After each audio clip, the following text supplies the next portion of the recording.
If you've been wanting to get PR and media for yourself and your business, you're going to learn so much from this conversation with Cheryl Tan on this episode of the Speaking Your Brand podcast.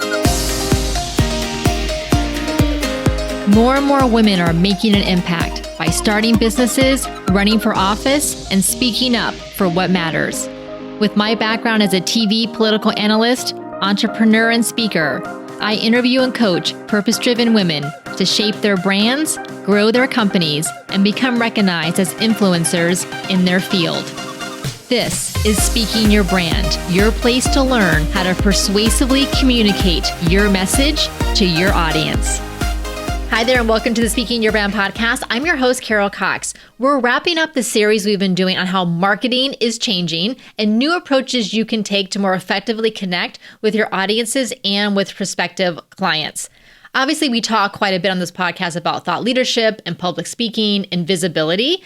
And PR and media is also another really critical element of that. It can get your name and your message out there in a really big way. This is why I'm excited that Cheryl Tan is on the podcast today. Cheryl is a former TV news anchor and host, so she has taken everything she learned in the newsroom to help businesses become media authorities. Diane Diaz, our lead speaking coach here at Speaking Your Brand, is the interviewer for this episode with Cheryl. I know you're going to learn so much from their conversation, including Cheryl's fantastic ideas about how we can get some PR, some media coverage from our recent client retreat speaking intensive that we did here in Orlando. Enrollment is open for our Thought Leader Academy. If you would like to work together on your thought leadership message, your storytelling, and to create your signature talk from beginning to end so you have the clarity and confidence you need to put yourself out there so that you can do presentations for lead generation to grow your business, also so that you can get paid for your speaking engagements and workshops, the Thought Leader Academy is the place for you. We spend 8 weeks together in weekly group Zoom calls, plus you get a 3-hour virtual VIP day where we work together to create your signature talk using our signature talk canvas framework. It truly is a game changer. You can get all of the details at speakingyourbrand.com/academy. Again, that's speakingyourbrand.com/academy. You can sign up directly or you can schedule a call with us. If you have questions and want to make sure that the Academy is the best fit for you, we are happy to have a conversation with you. Again, go to speakingyourbrand.com/academy to get all of the details. Now, let's get on with the show. Welcome to the podcast, Cheryl. Diane, I'm so excited to be on the show. Thank you for asking me. Absolutely. My pleasure. And thank you for agreeing to come on because I think the topic that we're going to talk about today is very important for our audience as speakers and thought leaders. So thank you. I agree. If you would, Cheryl, just take a few minutes and tell us a little bit about who you are and what you do in your business. Sure. So my background is in television news. My first jobs out of college were in front of the camera, telling stories, reporting, anchoring, hosting. And in 2014, I decided to leave the newsroom and start my own company. And I had no idea what that meant, like absolutely no idea. What I did know is I was taking experience that I'd gained in so many years in the newsroom and working to help people tell their stories better. So in the very beginning, when I first started my company, I was helping them with PR, helping them get attention from the media, helping them connect with someone who used to be me. Like I would get all the pitches from people. And then I realized that I could help more if I could help them figure out the stories before they pitched them. Knowing what makes a good story, knowing what the journalists are looking for. Now I'm on the side of the expert, the entrepreneur, the executive, and helping them shape their stories so a journalist could potentially be interested in that story. And it's been so much fun. Well, that's really interesting. I like how you talked about how you went from kind of being in the news realm and then translating those skills into what you do now, because it is really important for, and our audience is made up primarily of women thought leaders, women speakers. And so it's really important for them to understand how to tell those stories. So I'm glad that you're out there doing that work. We talk a lot about storytelling in the Speaking Your Brand Thought Leader Academy. So I'm glad you brought that up because it is really important. Tell us a little bit about how has media and PR changed throughout the years with technology, or what you see has changed over the years and maybe with AI and all of that stuff that's coming along very rapidly? What has changed? How has it impacted people in telling their stories? How has it impacted getting your story out there in front of the media or in front of your audience? So much has changed. Wow, right? So much. But then there's stuff that has stayed the same. So I'm going to talk about what has changed. I remember I remember a day when we didn't go to Facebook to learn what was happening in the day. I remember that day when we would all in the newsroom be like, why would we put news on Facebook? Like, why would we do that? That doesn't even make any sense. But now we know if we are talking with family and friends, they'll go to, in some cases, they'll go to Facebook first, to go to the news websites, Facebook pages to find out what is happening. And so that's very, very different. And as you have so many more outlets for these news organizations, they have social media, they have more shows with news hours they need to fill. Sometimes they have different channels, like satellite channels that they're also doing programming for.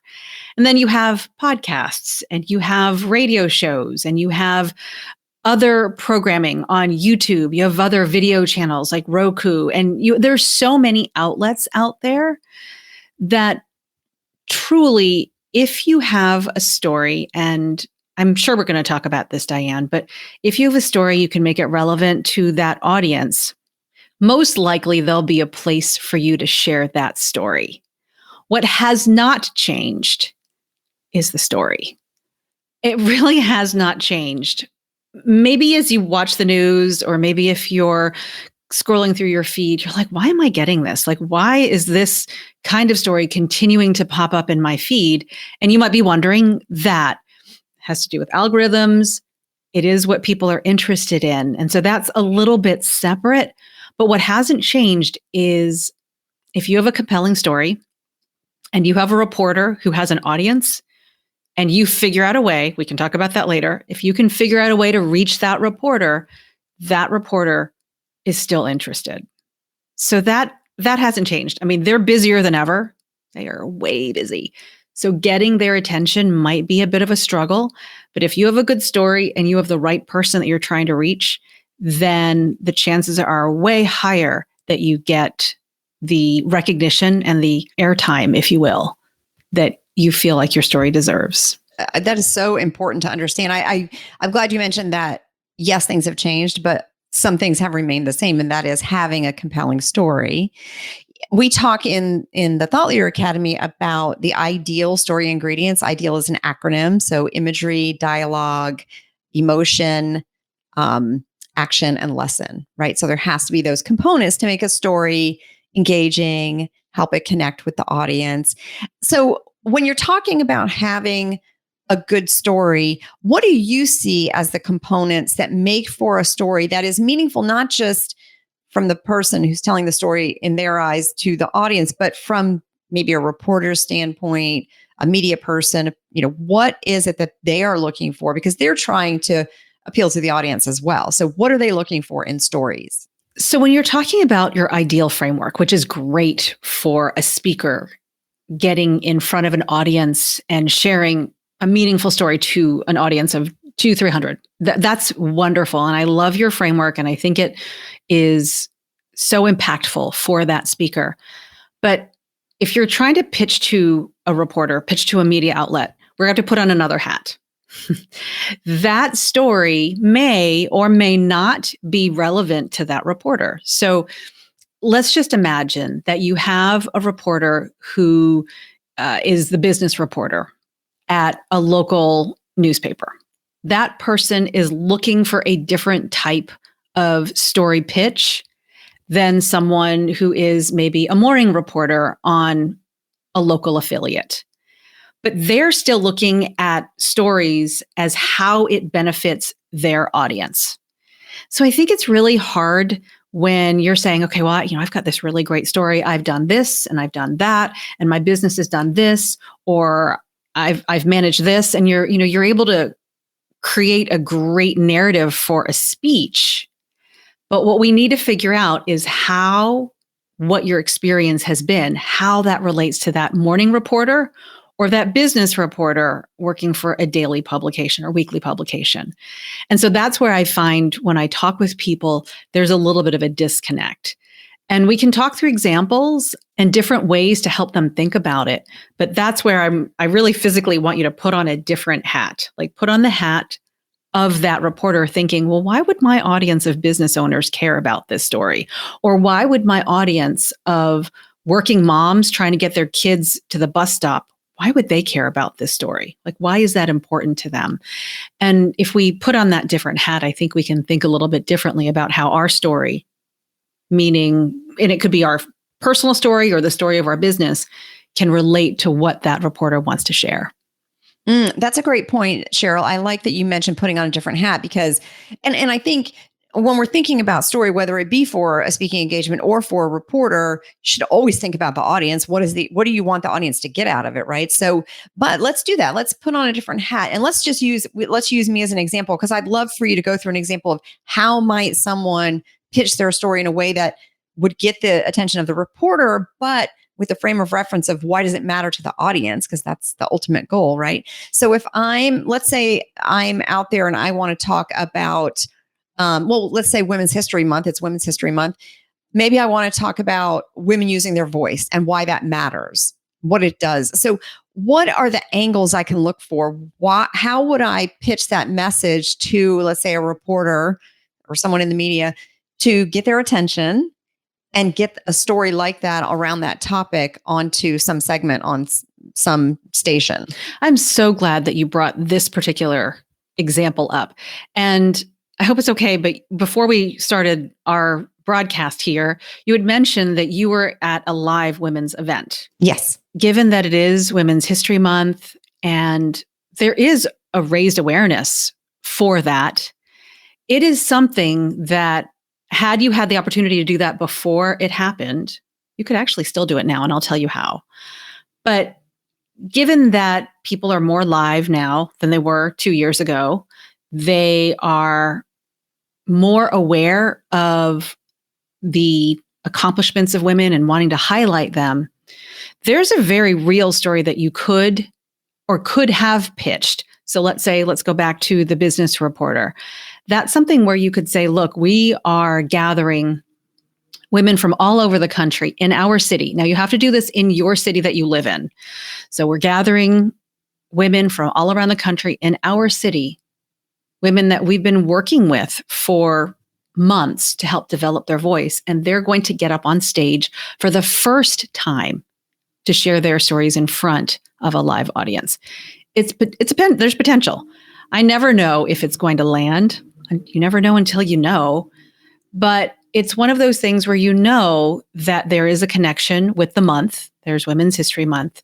It's a live event where you're bringing people into your city and you're giving them a voice. And so as you highlight that, you can share that story with that business reporter. It could also be something that you could share with a feature reporter. Could be something for the morning news even.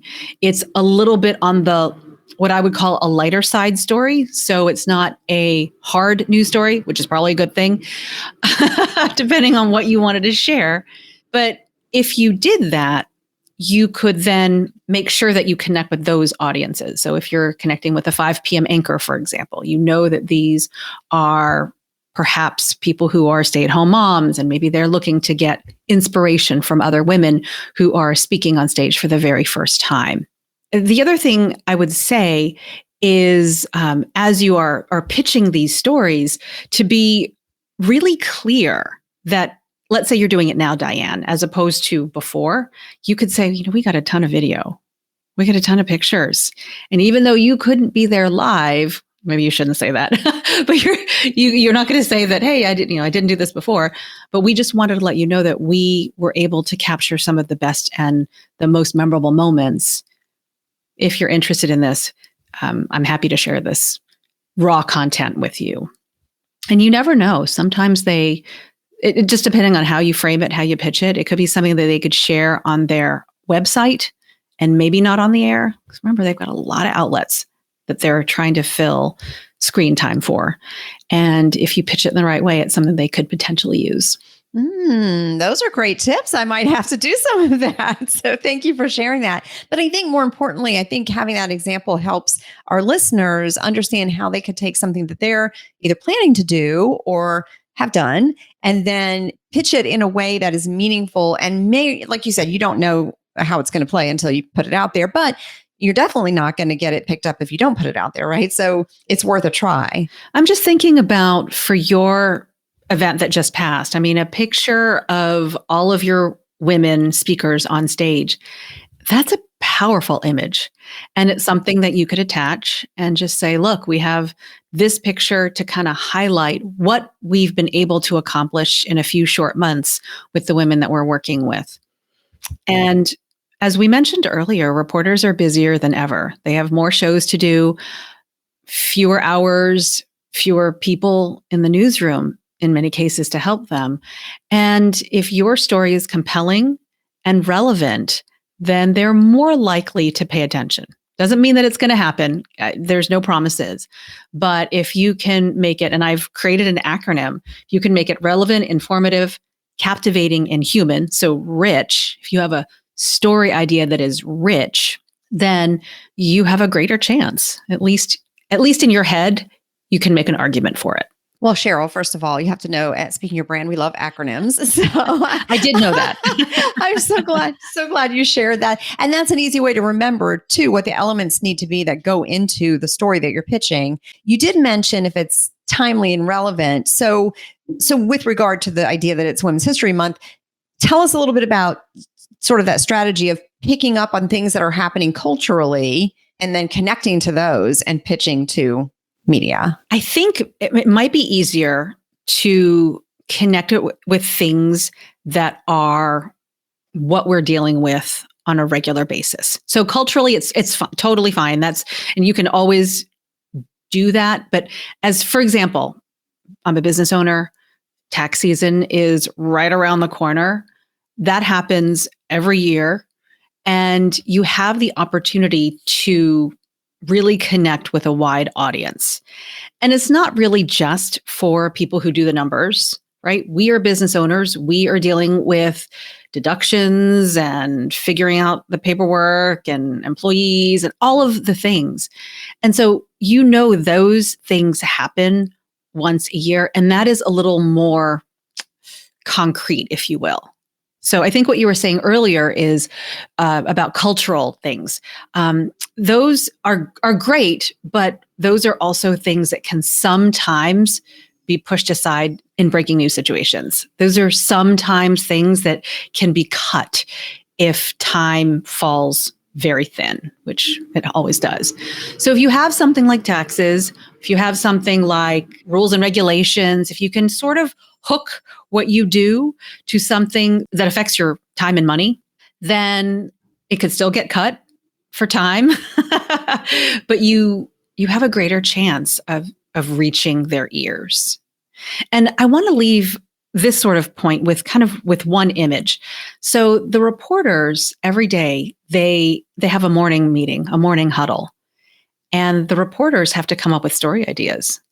So if you can reach a reporter before they go into that morning meeting, or if they work in the evening, if you can reach them before their afternoon huddle, and it is compelling, just know that they have to be on board with it. Like they have to be on board with the story, but then they have to be able to fight for that story in their meetings. So it kind of goes through two levels of thinking like generals, like two levels of generals who kind of listen to that idea and vet it and see if it should be taken to that next level of getting shot and edited and put on the air. So you're kind of that first person pitching that story, selling it, if you will, but then the reporter has to do the same thing in front of a group of other people.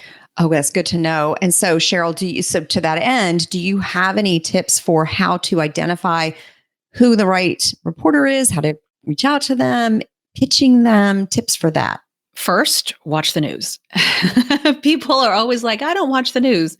Well, don't tell the reporter that. I mean, you can tell them that, I suppose. And people people have told me that too. But if you think about it, if somebody were to pitch you and then they say, well, I've never seen you, but I picked your name out of a hat, then you're going to be like, what? Like, what in the world? So everything's online. Google their name, find a story on their TV station or newspaper or radio outlet website, Google their name there or put it in the search box, listen to a story, read an article, watch something, and you'll really get a clear idea of the stories that they share. It's not always the same. Sometimes you've got breaking news reporters and they do all kinds of stories, but sometimes you have stories that do health news, education, business, and sometimes they'll say it on their biographies, on their workplace websites. Once you do that, once you see their biographies, their bios on their websites, sometimes they'll just say, I'm always looking for story ideas. Send me an email. I don't know how much clearer you can get than that. So send them an email. But if they don't make it clear, find them on Twitter, because that's where they are. They are on Twitter. And you can send them a DM.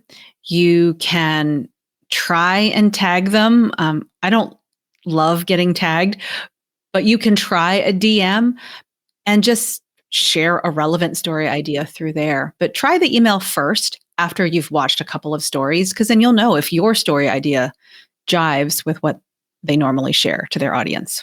Excellent. And I was going to ask you, I'm glad you mentioned Twitter. I was going to ask you how women speakers and thought leaders could leverage social media to best get their stories out there.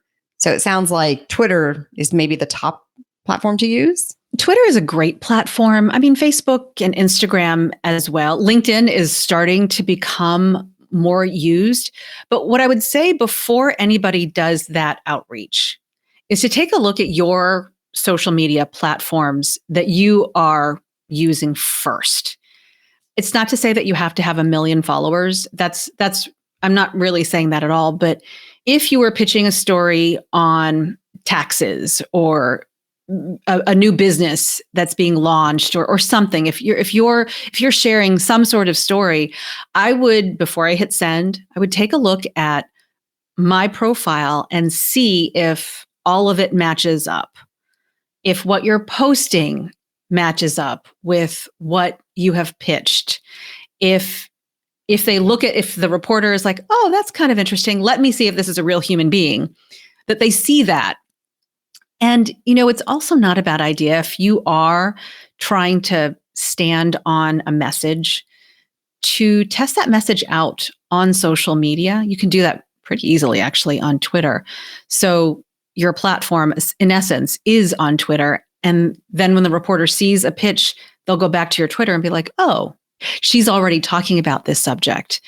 And that's really, really important. So before you make that outreach, just kind of go back to your platforms and see if there's a correlation that connects with what it is you want to stand for. I am so glad that you mentioned that, Cheryl, because that goes along with that idea of building your personal brand on those platforms. And, when we talk a lot in Thought Leader Academy about authenticity and vulnerability, and it can be scary to get your message out there when you're always going to get haters, right? But when you stand, in your truth and you plant your stake in the ground and say, this is what I stand for, it does lend credibility. Then when you go to pitch yourself and that reporter comes back to your LinkedIn profile, your Twitter profile, and sees, oh, this is a person who talks about, for example, women using their voices, women speaking out, women, having a message, whatever the topic is. Now they know, like you said, it's a real person with credibility who knows what they're talking about. And so they don't have to worry that they're going to run a story or interview somebody who doesn't have that experience or that knowledge. So it's so important, and especially if you're standing on some sort of expertise that you have, to be able to showcase that a little bit. And it doesn't mean every day you're posting something, although it's a really great way to grow an audience that actually will help to get you media attention, because they're on social feeds too. So they get story ideas from their feeds just like anybody else, as we do for any other things that we're out there for. It's a great way, but I do understand that time is of the essence, and sometimes you don't have the bandwidth to create that branding every single day. But I would have a foundation at least. Yes, absolutely. 100% agree with that. And does it help at all? I'm curious. Does it help if on social media, just as a course of action on a regular basis, to follow certain reporters and then like their content, comment on it, and then later when you go to pitch, they see that maybe you follow them and you understand what they do? Does that help in any way? I always say this, that reporters are people too. They are people too. They like it if you genuinely like their stuff. It's not an easy job. They're under deadlines all the time. And if you liked a story, if you genuinely like a story that they did, let them know. And you start to remember people who connect with you. You don't, I mean, depending on where you live, of course, what markets you are in, you're not going to remember all of the people, but certainly the people who say nice things, you're always going to remember that. You also remember the people who say the not so nice things, by the way. You remember that as well. But you do remember the ones who take the time to say nice things. And so if you're doing this with an ulterior motive, I would say it can work, but I would rather, me personally, just having been on the other side of that, just do it because you want to. And then if a story idea happens to be on the horizon, then they already know you and the relationship has already been built. That's a good tip. So make it more organic and just. Yeah, I would prefer that. Okay, great. And so then if we're thinking about women, and in our case, for our audience, speakers, thought leaders, getting out there, pitching themselves for media, PR, stories, any of those things, are there some common mistakes that they might make in that process and when working with the media, and how could they avoid those mistakes? What can they look for? So lots of mistakes. Number one, and you mentioned it earlier, Diane, is just not pitching at all. Like just not thinking that your story or the story that you can share is worthy.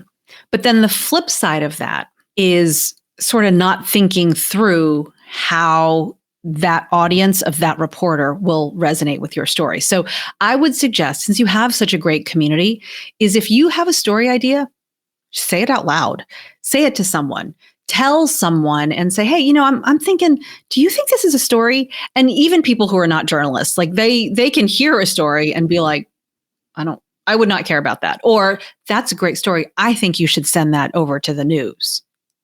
Mistake number two, I would say then, is let's say you've vetted this, right? You have gone to your buddies and you've said, what do you think about this story? And they're on board. They think this is a great story. You have all the pieces, the parts. It is rich, so it is relevant, informative, captivating, and human. You have all the pieces. The second part of that is not researching the person you might send this pitch to. So you're not watching your shows. You're not finding a video. You're not seeing whether this person would really resonate with this kind of story or not. Maybe they're a business reporter and your story is about sports. Totally different. But once you get that dialed in, then you're good to go. You go to their websites, their station websites, their business websites, and you find their contact information, or you find them on Twitter. The last part of it is not being clear in the pitch. So often, I can't even tell you, and I don't have one on my computer right now, but I've taken screenshots of emails that are just like a block, like 2 pages, no entering, no spaces, of just here's my life story and here's why you should care, and it's too much. So you have a good story, you have a person to pitch to, and the pitch itself has to be really clear.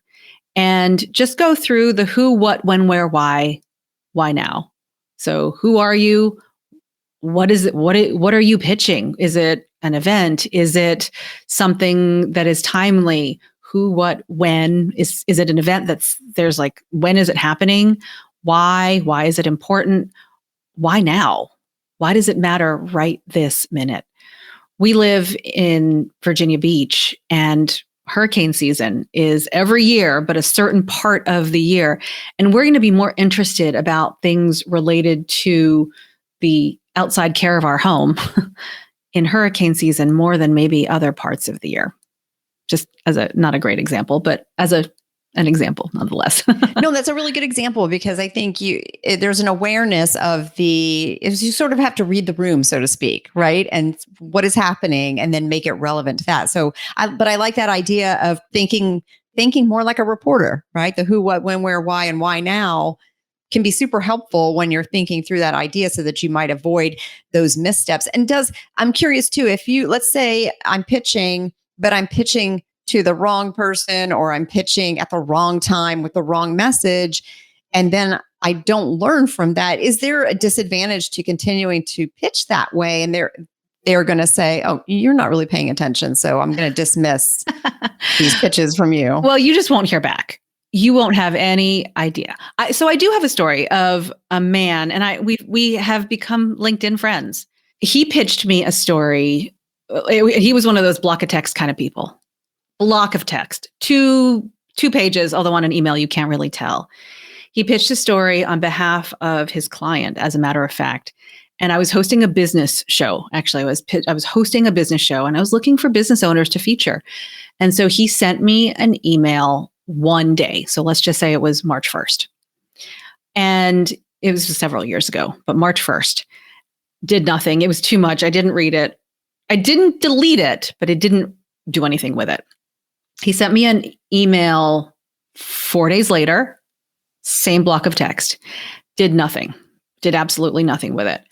But then I was setting up shoots, and we were doing batch shooting one month. And I needed 6 entrepreneurs to feature, and I needed them in a certain location. We were doing it at a place, like a central location. And I needed all of those people to be there on a certain day, and I had cancellations. So what do you know? He sent me an email. It must have been 4 days after the second email, and I needed a person. And then I read the email. So I was like, wow, this is a really good story. It would have been better and he would have gotten a response sooner if he had made it more succinct as to who this business owner was. Great story. Really, really great story. And we've, again, continued to stay in touch. He's doing something else now. The business owner is doing great, but we featured that business owner, his client, and he was very happy. And so to your point is, you don't really know, but you also can't give up until they tell you. I mean, because a reporter is also very persistent. Until they say, cease and desist, you really can't do anything but continue. If you really believe your story, if you have a reason to believe that this is something that their audience needs to hear, don't give up. And there is a point where you will give up, most likely, or you'll get an answer of some sort. It just sort of depends. And most of us probably, in anything, when we're talking about leads or business, we probably don't try hard enough to get to that, get to that answer, yes or no, or whatever that is. And in this case, he did a great job. And he reminded me of it the other day on LinkedIn, actually. That is such a great story. Thank you for sharing that, Cheryl. I think I take away a few things from that. One thing is, first of all, your pitch does not have to be perfect to put it out there. So put it out there, because by not pitching, you're never going to get coverage. So get the pitch out there, and then you can learn from that. But also the follow-up, right? They say there's some expression. The fortune is in the follow-up. There you go. Thank you. Yes. And it's true, because I think his persistence obviously paid off, because he every so many days was messaging you, and then he was there at the right time when you needed someone. There were cancellations. That happens. He was there. He was available. There you go.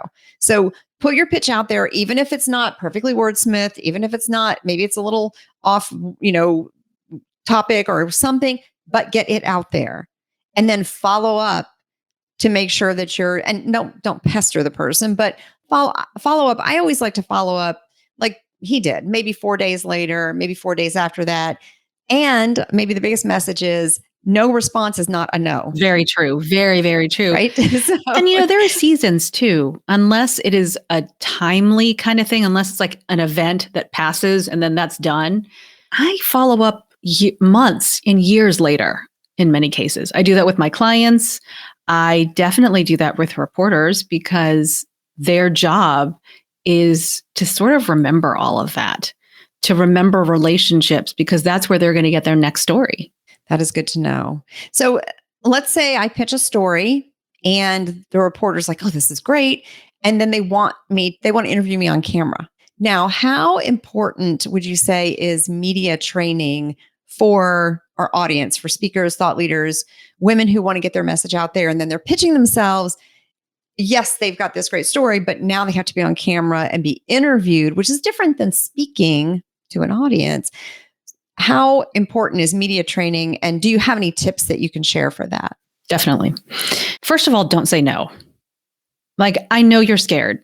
I know it. And I remember I can count maybe 2 or 3 times. And it always, even before I was a business owner. So I've been a reporter for years and years and years.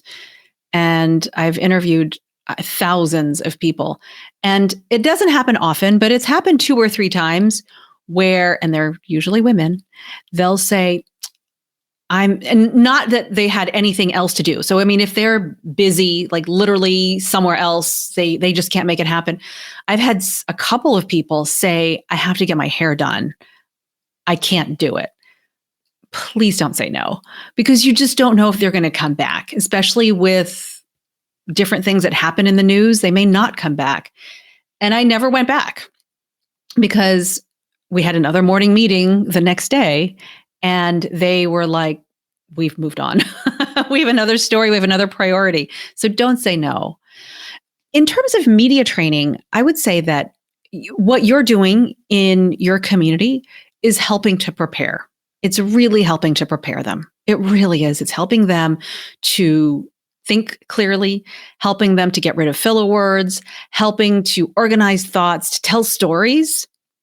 But know that, and this is really the most important thing. I want everyone to hear this is, and we're not talking about breaking news, by the way. We're not talking about breaking news. We're not talking about hard news stories. We're talking about where you are the expert. You've pitched a story, or they found you because of your expertise, because those are different types of stories, that they really want to hear what you have to say. They're really interested in getting your perspective, and how you can prepare for that on-camera time is what you've done here in this community. Is your perspective is done, right? So you've worked on your perspective. You know what your expertise is in. You know what you want to say. The media training part, I would suggest, is to really focus on the kind of how I look at it: lights, camera, and energy. So they used to do a lot of Zoom interviews, but I'm going to assume they're coming to your house, or they're coming to your office, or you're meeting somewhere, and they're going to take care of the lights. Like, they're going to take care of lights. They're going to take care of the camera. They're going to take care of the external stuff. So you don't have to worry about that. But what you do need to worry about is where you're looking. So when we're talking about camera, I want to make sure that you know exactly where to look. And if the reporter is interviewing you, chances are you are going to look at her or him and answer your questions. But make sure that you are really seeing them. And I say this because sometimes we are so nervous, and I've been nervous. I've definitely been nervous, and I'm nervous on the air. It's a thing. It's definitely a thing. But when you're talking to the reporter, really hear their questions and answer them as you would a regular person, as if you're having a conversation with that person. And you will come off in a better, a more positive way, a more effective way, that's for sure, if you are having that conversation with that one person. And the energy part of that. So lights, that they're really going to take care of. Camera, make sure you're looking in the right place. It's probably at the reporter. Sometimes they have you looking into the camera, but just make sure. But most likely it's the reporter. And then energy is to exude more energy than you feel comfortable with, because the camera has a tendency to flatten you out. So we want you to appear, which you already are. So it's not like we're faking anything. We want you to appear with more passion and energy. And if you are just focused on delivering and pushing just a little bit more energy into the camera, it will feel just right when you watch it back. Those are such great tips, Cheryl. And I want to just say to our audience, this is why in Speaking Your Brand and in the Thought Leader Academy, we're always encouraging you, pushing you to do LinkedIn Lives, to do things on camera, because you will see that idea of the energy has to be a little bit higher than what it might feel a little weird at first, but once you get used to it, you start to see it back, you realize that yes, the camera does, as you said, flatten it out, and you need to be a little bit more enthusiastic so that it comes across and it plays when they play it on their end to their audience. So I'm glad that you mentioned that. So for everybody listening, start doing LinkedIn Live, start doing things where you're on camera so you can see that back and you can see, how your energy is coming across. It's really good practice. It really is. And some people don't want to start off with a LinkedIn Live, although it's easy to do. They can just start with their phone. Yes. They can start with 30 seconds of video that they shoot a day of themselves and watching them back. I'm so glad you said that. I've recommended to clients, I get it, you're not comfortable on camera. Set the phone up while you're putting on your makeup and you just talk yourself through the makeup. Do your everyday whatever on camera so you can just see yourself back. Yeah, that's a really great tip. Okay, great. Well, Cheryl, first of all, I just want to say thank you so much for coming on the podcast and sharing these tips. I think it's really important. Of course it is, getting this message out, women getting their messages out and sharing what's important to them, but in a way that's going to be relevant to the audience. So I think it's good to understand how they can do that and how they can get their message out on a bigger scale, which is where the media comes in, right? So I think it's important for everybody. And I think you shared some really great tips that they can apply these tips immediately. So I hope that when you all hear this and you apply these tips, that you'll come back and tell us how they worked out for you. I would love to hear. Yes. Yes, absolutely. So Cheryl, we're going to end with 3 questions that we like to ask all of our podcast guests. So the first one is, what is a favorite book by a woman? I love Grit by Angela Duckworth. And I'll tell you why I love it so much, because her focus is on passion mixed with perseverance. And like I talked about with the guy who kept emailing me and finally got his client on the air, sometimes we don't see the pushing and the perseverance from other people. Sometimes we think it's magic, and it's definitely not magic. There's a little bit of magic in many cases, but when we're talking about some people who do what they do and get the results that they get, it's not. He was thinking about me and he was like pushing send and it worked. Oh, that is a great message. Okay, Cheryl, and what is a favorite TED Talk or something similar from a woman? I always go back to Amy Cuddy's Power Poses TED Talk. It's good, right? It's just so good when I'm speaking to teams about how to be more effective when they're speaking in front of their teams. I just sort of think about her stance.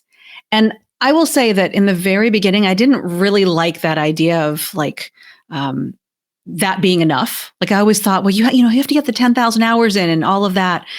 But at the end of the day, it's how you think about how you're going to show up.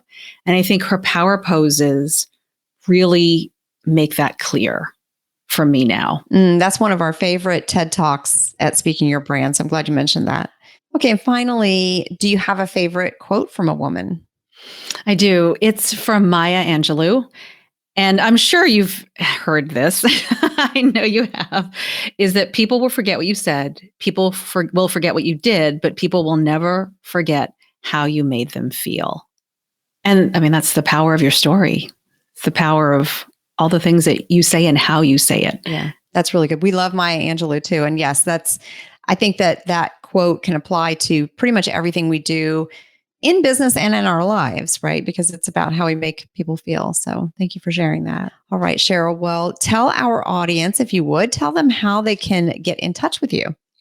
Sure. I'm on LinkedIn. I'm on YouTube. So if you have any media training tips that you'd like to get, I have videos there on YouTube that you can access.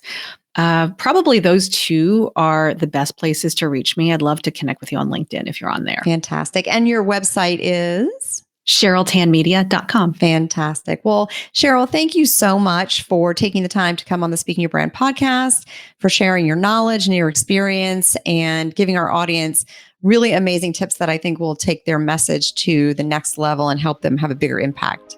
So thank you. Diane, thank you so much for having me on the show. It was great. That wraps our marketing series. Thank you so much for Diane and Cheryl for that fantastic conversation. You can go back and listen to any of those episodes that you missed in this series. Next week, we're starting a new series all around using your voice. So we have fantastic episodes, solo episodes, as well as episodes with guests, including some of our Thought Leader Academy clients, to talk about using your voice, the different dimensions of that. And don't forget that enrollment is open for our Thought Leader Academy. Get all of the details at speakingyourbrand.com/academy. Until next time, thanks for listening.